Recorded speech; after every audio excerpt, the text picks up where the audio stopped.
Attorney General, tell me a little bit about what you and your office are doing to help the business community and work with the business community.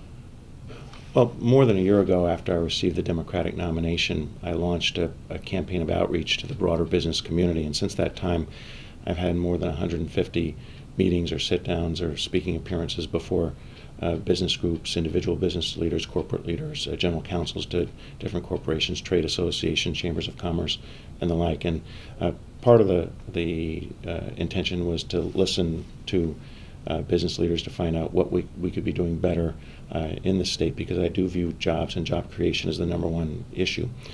Secondly, I wanted them to hear from me my view of the job, and part of it is that my message to them was very clear. #1, the door will always be open.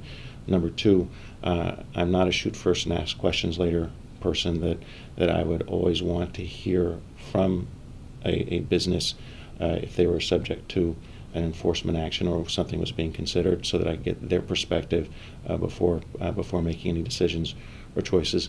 #3, I very strongly believe in proportionality, that while there's occasionally you have a bad actor, someone who's deliberately in defiance of the law, most of the time, the overwhelming majority of the time, businesses don't want to step over the line, and so they need to know where the line is, #1. #2, I need to take into account things like proportionality. Was it intentional, or was it merely negligent, or was it inadvertent that they did something wrong?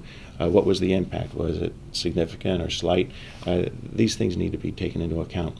I take very seriously the power of this office, and I know that if I misuse the power, it can wreck the life of an innocent person or destroy an honest business, and that concerns me greatly, and that's why I want to make sure that I get my facts and the law right, and be very careful about it before taking any action.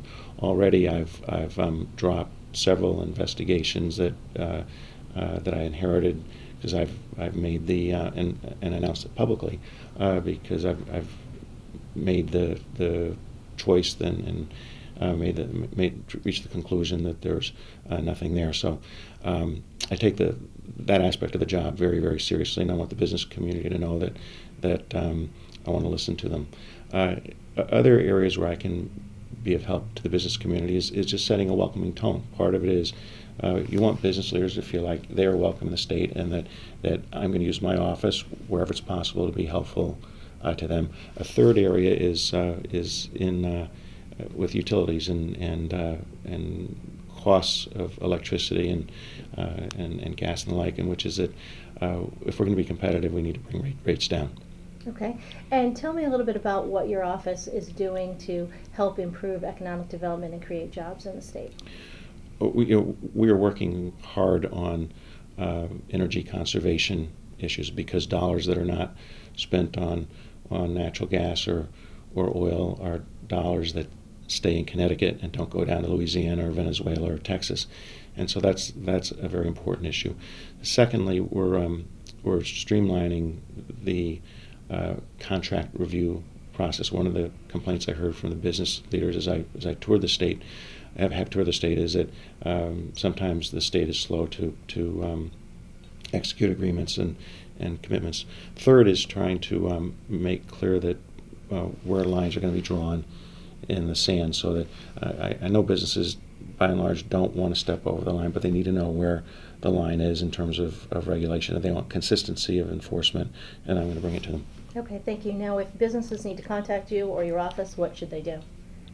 They can either go online or just call the main line directly, I meet in my office with business leaders every week. They're not hardly a day goes by without me having some kind of a meeting with a business leader. Okay, thank you. Thank you.